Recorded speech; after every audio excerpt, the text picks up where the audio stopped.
Uşaqlar, bugünkü mövzumuz mürəkkəb cümlənin ikinci bir hissəsi olan tabeli mürəkkəb cümlədir.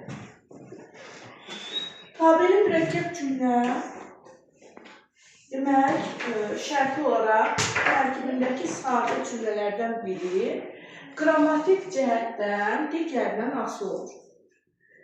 Tabeli mürəkkəb cümlədə tabe edən müstəqil hissə baş cümlə, baş cümlədən asılı olan hissə isə budaq cümlə adlanır. Deməli, tabeli mürəkkəb cümləmiz həm tabe edən, həm də tabe olan hissələrdən ibarətdir. Baxın, biz əvvəlki dərsimizdə tabesiz mürəkkəb cümlə haqqında keçmişdik. Tabesiz mürəkkəb cümlə haqqında öyrəndik ki, tabesiz mürəkkəb cümlədə tərəflər bərabər hüquqlu üzvlərdən ibarət olur. Ancaq tabeli mürəkkəb cümlədə biri digərindən asılı olur. Biri digərindən tabe olur. Ancaq gəlin, düzdür, tabeli mürəkkəb cümlə biri digərindən asılı olur və burada baş və budaq cümlə ortaya çıxır. Çox zaman biz testlərin üzərində işləyərkən baş və budaq cümlələrin yerini dəyişik salırıq və bunları necə qısa konkret öyrənməyin yollarını izah edəcəm ki, biz test üzərində işləyərkən tabeli mürəkkəb cümlənin birinci tərəfinin baş, yoxsa budaq cümlə olduğunu asanlıqla müəyyən edək. Gəlin belə deyək.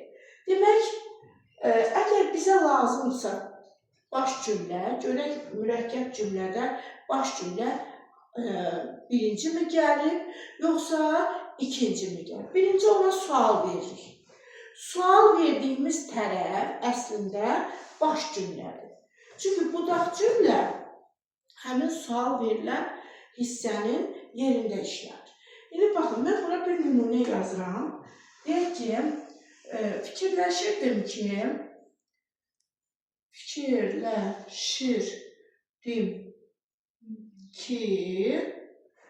siz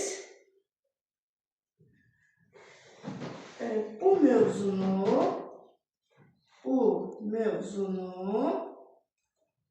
əla öyrənəcəksiniz.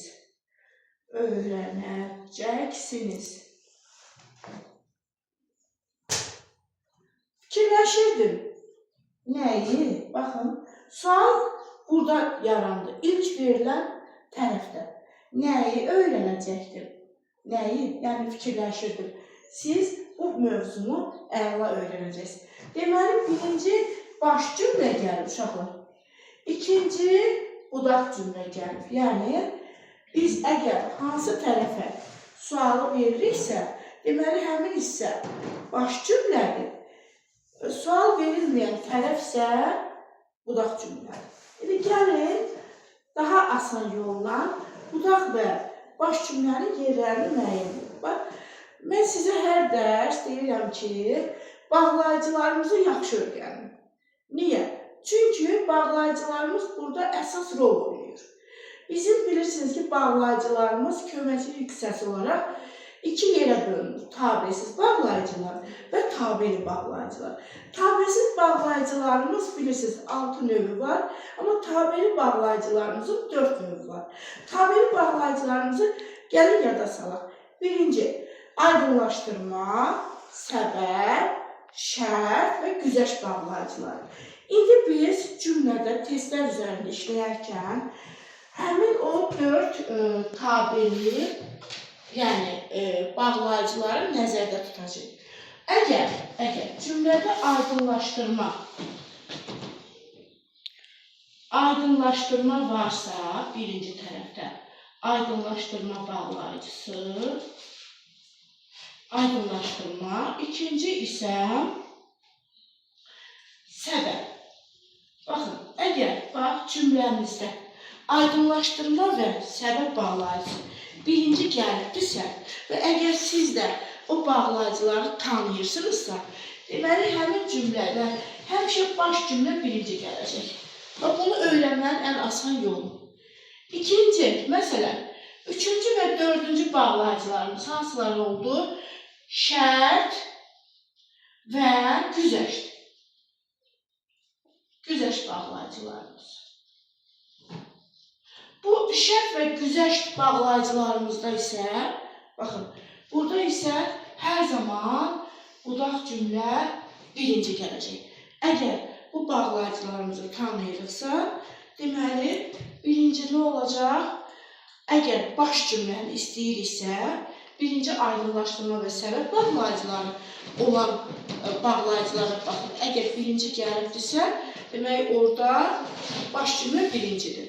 Yox, əgər şərt və güzəştdən hansısa biri gəlibdirsə birinci, demək, orada budaq cümlə birinci gəlibdir. Aydınla dediyim, bundan başqa. Bir də bizim bağlayıcı sözlərimiz var. Bağlayıcı sözlər nədir? Bu bağlayıcı sözlər isə bağlayıcı sözlər. Görək bu bağlayıcı sözlər nədir? Bunlar uşaqlar sual əvəzliklərimizdir. Baxın, kim? Məsələn, qapını döyən kimdir deyirik də, məsələn, kimdir, nəçidir, necədir, hara suallarına cavab verir. Yəni, bizim sual əvəzliklərimizdir. Sual əvəzliklərimiz. Bu sual əvəzliklərimiz olan cümlədə həmişə birinci budaq cümlə gələcək. Birinci budaq olacaq. Bax, bunu yaddan çıxartmayın. Birinci budaq cümlə. Budaq cümlə. Demək, gəlin indi digərinə baxaq ki, bir də təkrar edək ki, yadımızda qalsın. Biz mürəkkəb cümlənin, yəni tabiri mürəkkəb cümlənin baş və budaq cümləsinin yerini necə müəyyən edəcək? Birinci növbədə, əgər aydınlaşdırma və səbəb bağlayıcısı cümlənin əvvəlində gəlibdirsə, hər hansı biri, deməli o baş cümlədir. Yox, əgər şərt və güzəşt və bağlayıcı sözlər, yəni sual əvəzliklərindən hər hansı biri gəlibsə, deməli o zaman budaq cümlə birinci gələcək. İndi biz nümunə də yaza bilərik və ya nümunə də deyə bilərik. Məsələn, deyirəm ki, kim çox çalışırsa, məsələn, belə bir nümunə yazaq. Kim çox çalışırsa, o da uğur qazanır. Demək, fikir verin burada. Kim nədir? Sual əvəzliyidir. Mən hətta bura bir ki ədatı da artıra bilərəm. Kim ki çox çalışırsa, o da nə edə bilər? Uğur qazana bilər. O da burada uşaqlar qarşılıq sözdür. Qarşılıq söz. Yəni, hansı mürəkkəb cümlədə, tabiri mürəkkəb cümlədə deyək ki, sual əvəzliyi, bağlayıcı sözdən istifadə olunubsa, ona adətən qarşılıq söz də əlavə olunur. Məsələn, ola bilər ki, biz o qarşılıq sözü çıxarda da bilərik.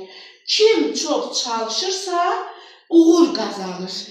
Və yaxud, kim ki çox çalışırsa, o da uğur qazanır.